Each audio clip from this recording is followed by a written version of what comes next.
In our previous lecture, we discussed about the electromagnetic waves and the canal rays, which was experimented by the Goldstein, which confirmed the existence of the positive charge. Okay, तो अपन ने last lecture में एक brief introduction देखा था किसका कि किस तरीके से 1897 के अंदर जे थॉमसन ने वापस से जो कैथोड रे ट्यूब का एक्सपेरिमेंट था उसको परफॉर्म किया और कुछ कंक्लूजन्स तक वो पहुंचे। तो जे थॉमसन ने क्या किया, वापस से इस एक्सपेरिमेंट को किया and the experimental setup for the J Thompson experiment you can see on your screen. Okay, तो यहाँ पे क्या हुआ, वापस से एक हाई वोल्टेज अप्लाइड किया गया between the electrodes that is cathode and anode, और एनोड के बीच में यहाँ पे एक होल बनाया गया ताकि जो कैथोड से जब रे आए तो रे क्या है, कैथोड रेज क्या है, just a bunch of electrons, stream of electrons. तो जो होल बना हुआ है एनोड से, वहां से क्या होगा, इलेक्ट्रॉन पास होगा, मतलब वो एनोड से पास होकर दूसरी तरफ आ जाएगा। At the last end there is a fluorescent screen. Fluorescent screen का काम क्या है कि जब इससे इलेक्ट्रॉन आकर टकराएगा तो हमें पता चलेगा कि हाँ यहाँ पे आके कुछ टकराया है, क्योंकि कुछ ग्लिटरिंग होगी, कुछ ग्लो हमें यहाँ पे नजर आएगा। तो इलेक्ट्रॉन को अपन अपनी आंखों से देख नहीं सकते, तो यहाँ पे जो फ्लोरोसेंट स्क्रीन है वो हेल्प करेगी हमें ये पता करने में कि क्या वहां पर कुछ चीज आकर टकराई है, और टकराई है तो कहाँ पर टकराई है। ठीक है, तो जे थॉमसन ने बहुत हाई वोल्टेज डिफरेंस जब अप्लाई किया तो नॉर्मल सी बात है, कैथोड जनरेट होंगी, कैथोड से एनोड की तरफ ट्रैवल करेंगी, और कैथोड रे क्या है, नेगेटिवली चार्ज पार्टिकल्स उसके अंदर। तो जो चार्ज पार्टिकल थे वो जो एनोड के अंदर होल बना हुआ है उससे पास होकर जो अपनी फ्लोरेंट स्क्रीन है उस पर पॉइंट बी पर जाकर क्या हो जाते हैं, स्ट्राइक करते हैं। तो वहां पर हमें क्या नजर आता है, ग्लो नजर आता है। ठीक है, उसके बाद जे थॉमसन सेम एक्सपेरिमेंट को in the presence of electric and magnetic field भी परफॉर्म करते हैं। तो पहले क्या करते हैं कि दो प्लेट्स लगाते हैं, यानी कि इलेक्ट्रिक फील्ड अप्लाई करते हैं as shown in the experimental setup. और एक्सपेरिमेंट में जैसे इलेक्ट्रिक फील्ड को इंट्रोड्यूस किया, यानी कि इलेक्ट्रिक फील्ड जब अप्लाई किया तो जो इलेक्ट्रॉन एनोड से बाहर निकल रहे थे, यानी कि जो भी नेगेटिवली चार्ज पार्टिकल था, क्योंकि जब जे थॉमसन इस एक्सपेरिमेंट को परफॉर्म कर रहे थे तब तक तो अपन ये कह सकते हैं ना कि इलेक्ट्रॉन उनसे पहले तो इलेक्ट्रॉन किसी ने यूज ही नहीं किया था, वर्ड ही यूज नहीं किया था। ठीक है, तो जो पार्टिकल निकला in the presence of electric field वो डेविएट हो जाता है अपने पाथ से, और वो फ्लोरोसेंट स्क्रीन पर पॉइंट ए पर जाकर स्ट्राइक करता है, यानी कि कहाँ जाके टकराता है, पॉइंट ए पर जाकर टकराता है। मतलब वो अपने पाथ से क्या हो गया, डेविएट हो गया, अपने रास्ते से भटक गया। जब इलेक्ट्रिक फील्ड नहीं था तो कहाँ जा रहा था, स्ट्रेट पाथ में मूव कर रहा था और सीधा जाके पॉइंट बी से स्ट्राइक कर रहा था, टकरा रहा था। लेकिन अब जैसे इलेक्ट्रिक फील्ड अप्लाई किया तो क्या हो रहा है, डेविएशन आ रहा है in the path of the electron. ठीक है, अब उसके बाद क्या किया जे थॉमसन ने, मैग्नेटिक फील्ड अप्लाई किया। क्या अप्लाई किया, मैग्नेटिक फील्ड अप्लाई किया। मैग्नेटिक फील्ड की डायरेक्शन आपको पता है हमेशा नॉर्थ टू साउथ होती है। ठीक है, तो जैसे ही मैग्नेटिक फील्ड अप्लाई किया तो इस बार जो आपका इलेक्ट्रॉन था वो अपने पाथ से डेविएट होता है इन द डाउनवर्ड डायरेक्शन, और कहाँ जाके स्ट्राइक करता है, पॉइंट सी पर जाकर स्ट्राइक करता है। ठीक है, तो जब इलेक्ट्रिक फील्ड अप्लाई कर रहे हैं तो अपवर्ड डायरेक्शन में डेविएट हुआ, जब मैग्नेटिक फील्ड अप्लाई किया तो डाउनवर्ड डायरेक्शन में डेविएट हुआ। ठीक है, आप सोचो अगर मैं इलेक्ट्रिक फील्ड और मैग्नेटिक फील्ड को कहीं ना कहीं बैलेंस सिचुएशन में ले आऊं, तो अपन वापस से इलेक्ट्रॉन को इसके स्ट्रेट पाथ में मूव करा सकते हैं, स्ट्रेट लाइन मोशन इसको करवा सकते हैं। And this arrangement is basically called crossed arrangement, क्योंकि यहाँ पे आप देख सकते हो इलेक्ट्रिक फील्ड और मैग्नेटिक फील्ड की डायरेक्शन कैसी है, परपेंडिकुलर है। तो जो परपेंडिकुलर अरेंजमेंट होती है इलेक्ट्रिक फील्ड और मैग्नेटिक फील्ड की, उसको बोलते हैं क्रॉस्ड अरेंजमेंट। ठीक है, और ये सब अपन डिटेल में फिजिक्स के अंदर डिस्कस करेंगे। डेविएशन आप देख सकते हो, डेविएशन जो है वो बेसिकली आप इलेक्ट्रिक फील्ड के जो कॉन्सेप्ट है, यानी कि इलेक्ट्रिक फोर्स की जो कॉन्सेप्ट है उससे एक्सप्लेन कर सकते हो। और इसी तरीके से मैग्नेटिक फील्ड में जो डेविएशन आया है आप उसको लोरेंज फोर्स की कॉन्सेप्ट से एक्सप्लेन कर सकते हो। ठीक है, तो मैं आपको थोड़ा सा बता देता हूँ इलेक्ट्रिक फोर्स क्या होता है, F vector equals to Q times E vector. ठीक है, अब क्योंकि यहाँ पे आप देख सकते हो इलेक्ट्रिक फील्ड की डायरेक्शन किधर है, पॉजिटिव प्लेट ऊपर है, नेगेटिव प्लेट नीचे है, इसका मतलब इलेक्ट्रिक फील्ड की डायरेक्शन नीचे है। और आपका जो पार्टिकल था ये, ठीक है, ये किधर डेविएट हुआ, ऊपर की तरफ डेविएट हुआ, इसका मतलब opposite to the electric field गया। तो opposite to the electric field कब चार्ज पार्टिकल डेविएट होता है? जब उसका नेचर कैसा हो, नेगेटिव हो। कि अगर Q नेगेटिव होगा, Q पर नेगेटिव चार्ज होगा, तो इलेक्ट्रिक फील्ड के अपोजिट डायरेक्शन में डेविएट होगा, और वो यहाँ पे हो रहा है। तो इसका मतलब जे थॉमसन के एक्सपेरिमेंट ने भी कंफर्म कर दिया कि ये जो भी कैथोड रेस के अंदर है, जो भी पार्टिकल है, वो कैसा है, नेचर के अंदर नेगेटिव है। ठीक है। और लोरेंज फोर्स क्या होता है? F equals to Q times V cross B। तो जब यहां से आप कैलकुलेशन करोगे तो मैग्नेटिक फोर्स की जो डायरेक्शन आएगी वो कैसे आएगी? डाउनवर्ड आएगी। ठीक है। उसके बाद कुछ ऑब्जर्वेशन दिए जे थॉमसन ने, और जे थॉमसन के ऑब्जर्वेशन में पहला था, as we increase the intensity of electric और magnetic field, deviation from the actual path और from the straight line path of electron increases. कि जैसे जैसे आप इलेक्ट्रिक फील्ड और मैग्नेटिक फील्ड की इंटेंसिटी बढ़ाते हो, ठीक है, वैसे वैसे डेविएशन बढ़ता चला जाता है, यानी कि वो अपने पाथ से ज्यादा डेविएट होता है। ठीक है। This was the first conclusion. Second conclusion was that as we increase the charge on the particle, deviation increases.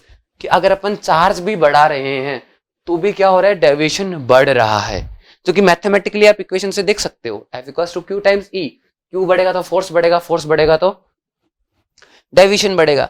Same चीज F equals to Q V cross B, Lorentz force. तो वहां पर भी चार्ज के प्रोपोर्शनल है force, का मतलब charge बढ़ाओगे तो डेविएशन बढ़ेगा। So this was the second conclusion. The third conclusion was that lighter the particle more is the deviation.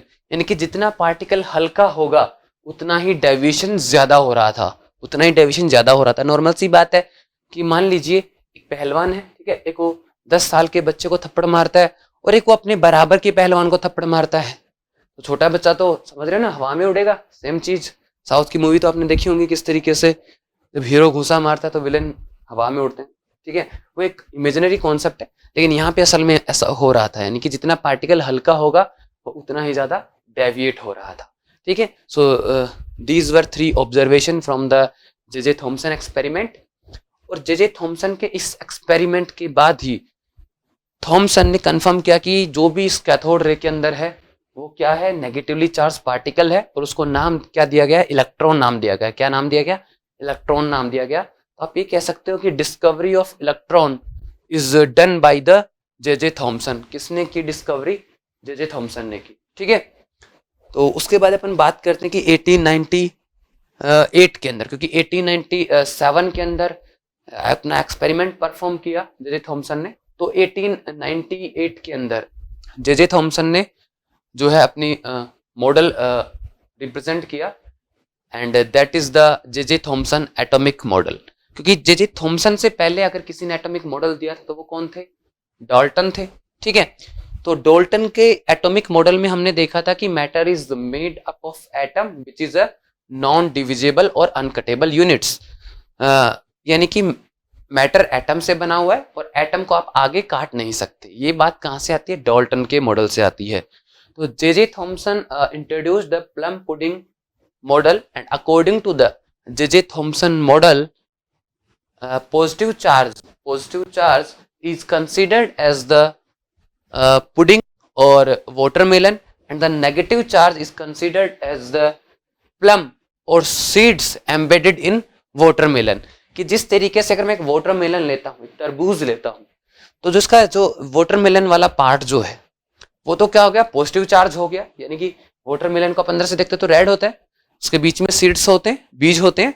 ठीक है। तो जो रेड जो पार्ट है जिसको आप खाते हो, वो तो क्या हो गया? पॉजिटिव चार्ज का डिस्ट्रीब्यूशन हो गया। और जो बीच बीच में क्या होते हैं? सीड्स होते हैं, वो क्या हो गए? एक तरीके से नेगेटिव चार्ज हो गए। तो according to the J Thomson model, negative charge that is electron is embedded into the uniformly distributed positive charge in the atom. की एटम के अंदर पॉजिटिव चार्ज यूनिफॉर्मली डिस्ट्रीब्यूटेड होता है, और जो नेगेटिव चार्ज यानी कि जो इलेक्ट्रॉन है उसमें बीच बीच में कहीं कहीं एम्बेडेड होते हैं। ठीक है। अब ये जो मॉडल था, यानी कि जो एटॉमिक मॉडल था जे थॉमसन का, that explained that mass is uniformly distributed through out the atom. कि जो मास है वो यूनिफॉर्मली डिस्ट्रीब्यूटेड है एटम के अंदर। इसके अलावा जे थॉमसन के मॉडल ने एक्सप्लेन किया neutrality of atom. So we can say that J Thomson model explained overall neutrality of atom कि पूरा का पूरा एटम क्या होगा, ओवरऑल न्यूट्रल होगा, क्योंकि इसके अंदर पॉजिटिव चार्ज भी है, नेगेटिव चार्ज भी है और दोनों इक्वल अमाउंट में है, तो ओवरऑल क्या हो गया, न्यूट्रल हो गया। लेकिन फिर भी जो जे थॉमसन का जो मॉडल है वो जब बाद में एक्सपेरिमेंट किए गए तो उन एक्सपेरिमेंट्स को क्या नहीं कर पाया, एक्सप्लेन नहीं कर पाया। तो हम ये कह सकते हैं करंट सिनेरियो के अंदर जे थॉमसन का जो मॉडल है वो क्या है, गलत है। लेकिन फिर भी उनके एफर्ट्स के लिए, उनके कंट्रीब्यूशन के लिए इन 1906 जे थॉमसन को नोबेल प्राइज दिया गया, जो कि आपको पता है सबसे ज्यादा रेस्पेक्टेड एंड टॉप अवार्ड है in the field of science specially. ठीक है, तो इस तरीके से हमारे पास क्या आ गया, प्लम पुडिंग मॉडल और you can say watermelon model आ गया। ठीक है उसके बाद क्या हुआ कि अराउंड 1900 बहुत सारे ऐसे एक्सपेरिमेंट्स थे जो कि क्लासिकल फिजिक्स को क्या नहीं कर रहे थे, सेटिस्फाई नहीं कर रहे थे। यानी कि classical physics was not able to explain many experiments like black body radiation, photoelectric effect, pair production and the spectrum like emission and absorption spectrum.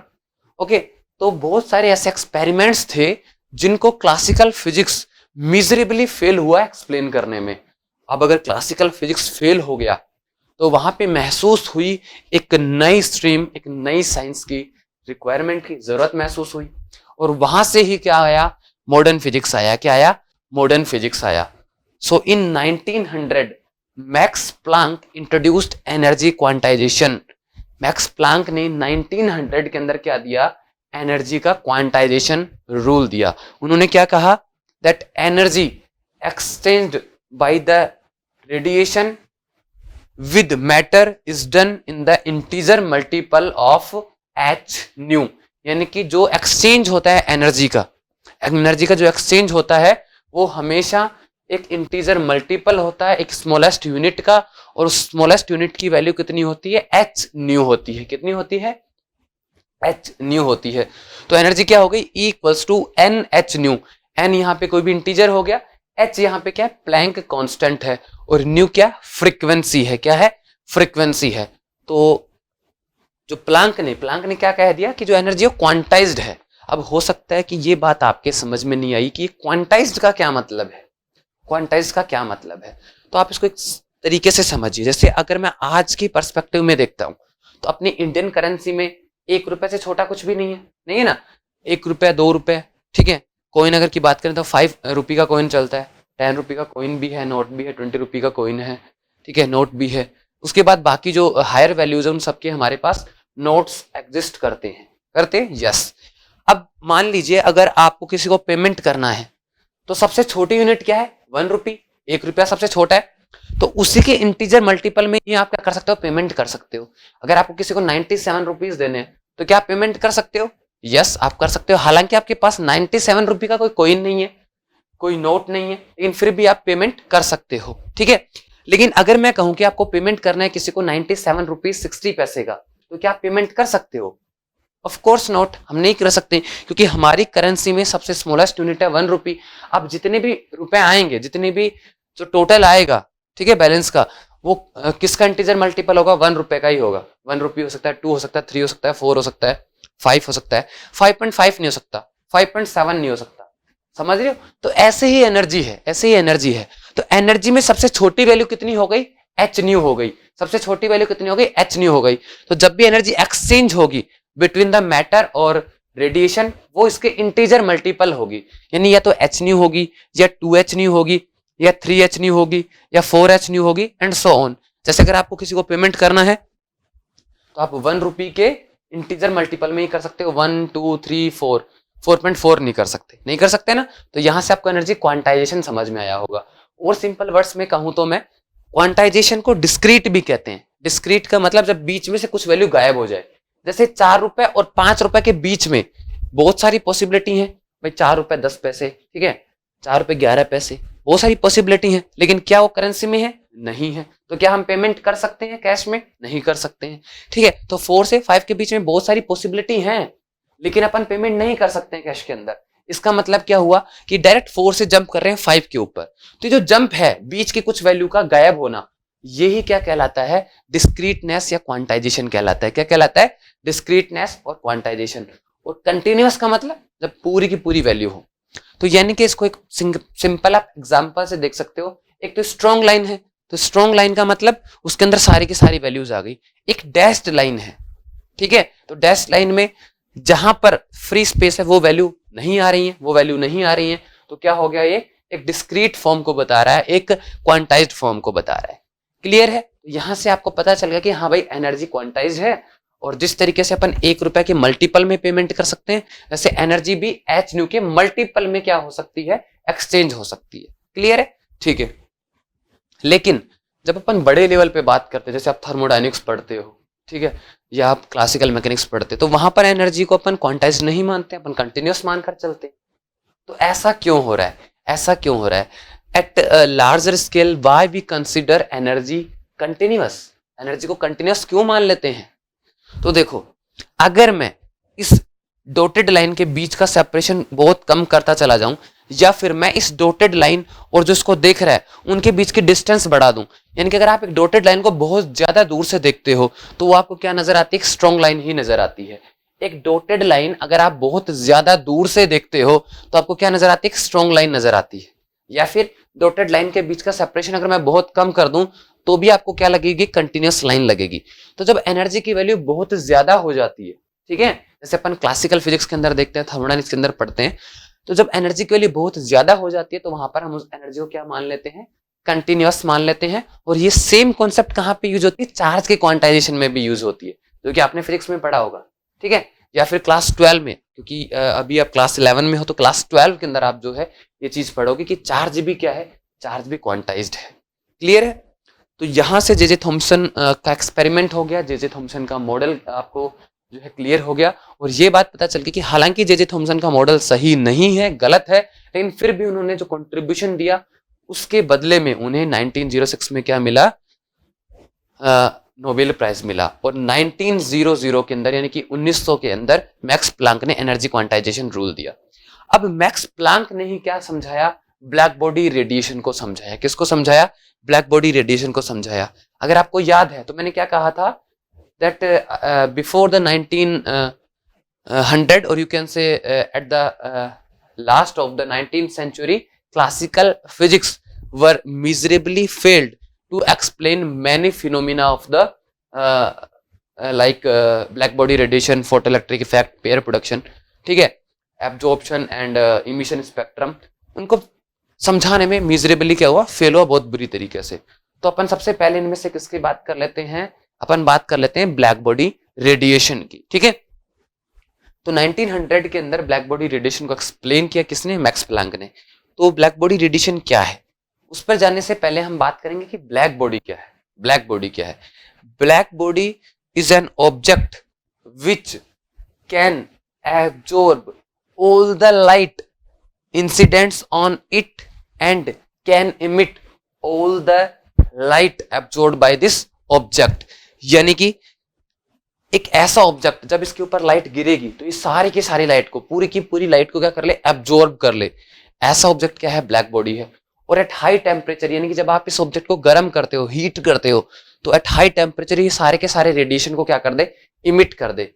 So you can say that black body is an object which absorb all the light incident on it at the low temperature and it can emit all the light or all the radiation at high temperature, means when it is heated it emits all the radiation। यानी कि जब इस पे radiation आएगा तो पूरी के पूरी को एब्जॉर्ब कर लेगा, जब ये खुद डिस्कार्ड करेगा, खुद इमिशन करेगा, तो पूरी का इमिशन कर देगा। So we can say that black body is a perfect absorber as well as perfect emitter.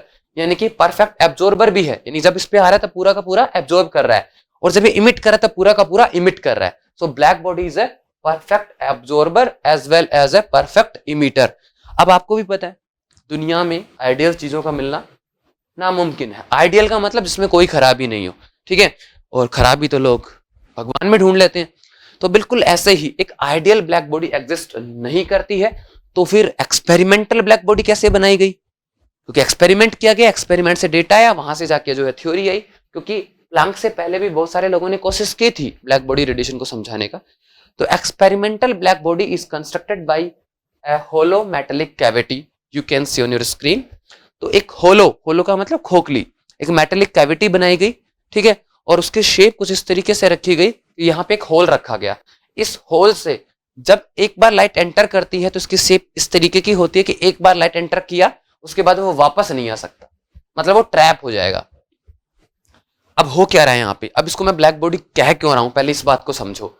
आपको भी पता है जब भी किसी मटेरियल पर लाइट इंसिडेंट होती है तो दो चीजें हो सकती हैं, या तो उसको एब्जॉर्ब कर ले या कुछ पार्ट को रिफ्लेक्ट कर दे, यही होता है, ठीक है। रिफ्लेक्शन भी हो सकता है और एब्जॉर्प्शन भी हो सकता है।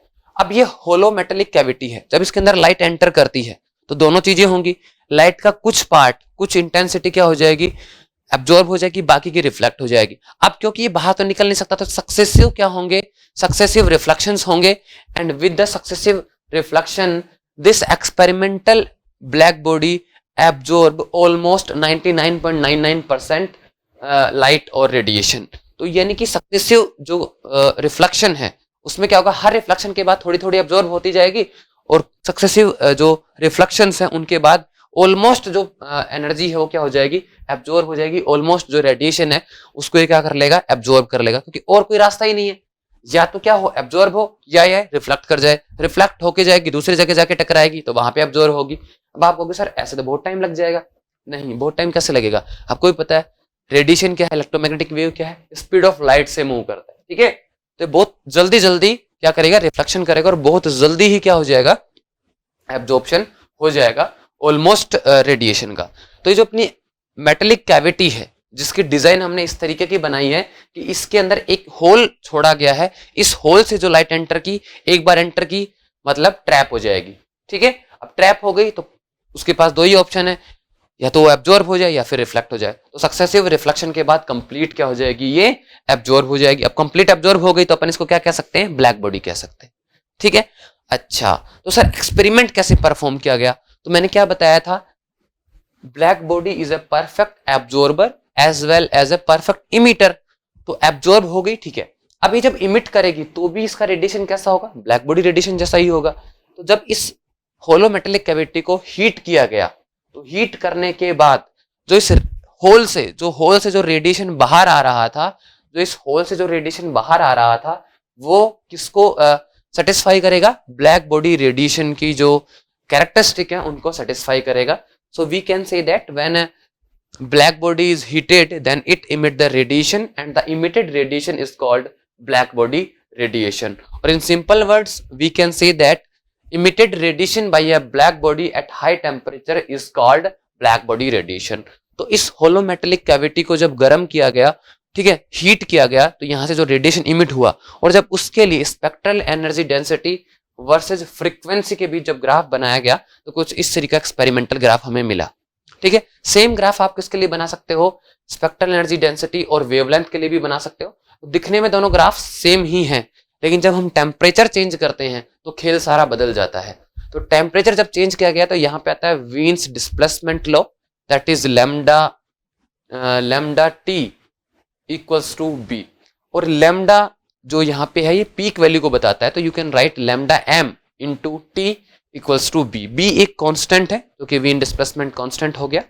तो अगर मैं टेम्परेचर बढ़ाऊंगा तो ये जो वीन डिस्प्लेसमेंट लो आपको नजर आ रहा है इसके अकॉर्डिंग अगर आपने टेम्परेचर बढ़ाया तो लैम्डा एम की वैल्यू क्या हो जाएगी, कम हो जाएगी। तो आपको किस लैम्डा एम क्या है, तो एम जो है यहाँ पे स्टैंड कर रहा है मैक्सिमम वैल्यू कहाँ पे आ रही है। तो यहाँ पे आप दोनों कर्व देख रहे हो, एक फ्रीक्वेंसी के साथ में और दूसरा वेवलेंथ के साथ में। तो अपने पास रिलेशन वेवलेंथ का, तो एक बार वेवलेंथ वाले ग्राफ को अपन देखते हैं।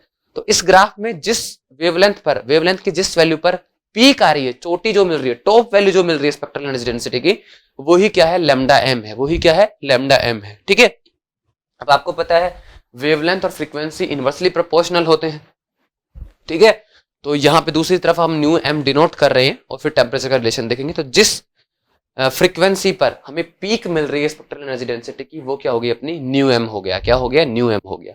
क्लियर है। अब आप जो डिस्प्लेसमेंट लॉ देख रहे हो उसके अंदर लैम्डा इनवर्सली प्रोपोर्शनल है टेम्परेचर के, ठीक है, क्योंकि लैम्डा एम कितना हो जाएगा, बी बाई टी। तो अगर मैंने टेम्परेचर बढ़ाया तो क्या होगा, लैम्डा एम कम होगा। तो जो आपकी पीक है वो किधर शिफ्ट होगी, लेफ्ट में शिफ्ट होगी, आपके लेफ्ट में शिफ्ट होगी और मेरे राइट में शिफ्ट होगी, ठीक है, क्योंकि अपन क्या है जस्ट अपोजिट है, ठीक है। आप मुझे आप ये देख सकते हो कि मैं आपका एक तरीके से मिरर व्यू हूँ, ठीक है।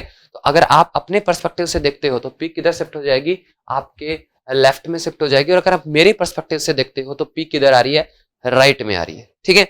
अब देखो जैसे जैसे मैं टेम्परेचर बढ़ाऊंगा वैसे वैसे पीक किधर शिफ्ट होती चली जाएगी, मेरे राइट में और आपके लेफ्ट में शिफ्ट होती चली जाएगी।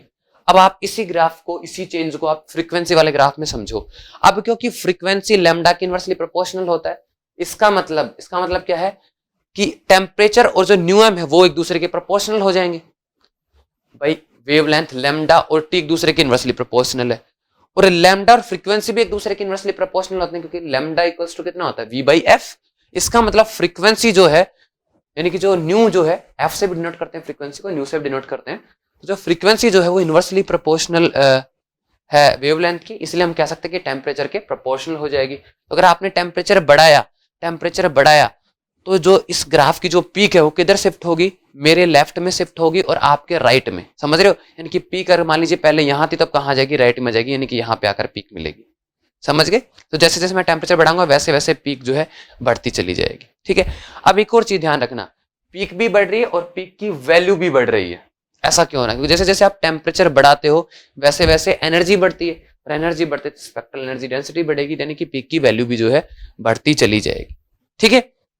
तो इस तरीके से हमें तो एक्सपेरिमेंटल कर्व मिल रहे थे, और इन एक्सपेरिमेंटल कर्व को एक्सप्लेन करने की कोशिश पहले किसने की, रैले जीन्स ने की, फिर वीन्स ने भी की, लेकिन कोई भी इसको कंप्लीटली एक्सप्लेन नहीं कर पाया, ठीक है। दोनों अलग अलग रेंज के अंदर, अलग अलग वेवलेंथ की रेंज के अंदर एक्सप्लेन कर पाए, और इस कंप्लीट रेंज के अंदर इसको एक्सप्लेन किया किसने, मैक्स प्लैंक ने, using the energy quantization rule. उसका कंप्लीट डेरिवेशन अगर आप जेई की प्रिपरेशन कर रहे हो, यानी कि अगर आप पीसीएम से हो, फिजिक्स से हो, और अगर आप फिजिक्स आगे कंटिन्यू करते हो तो कंप्लीट डेरिवेशन आप अपनी आने वाली UG classes, under graduation classes और पोस्ट ग्रेजुएशन क्लासेस में पढ़ोगे, ठीक है। अपना यहाँ पे इतना ही था कि ठीक है, एक्सपेरिमेंटल कर्व कुछ इस तरीके के आ रहे थे, और उनको एक्सप्लेन किसने किया, मैक्स प्लैंक ने किया, using the energy quantization rule, ठीक है।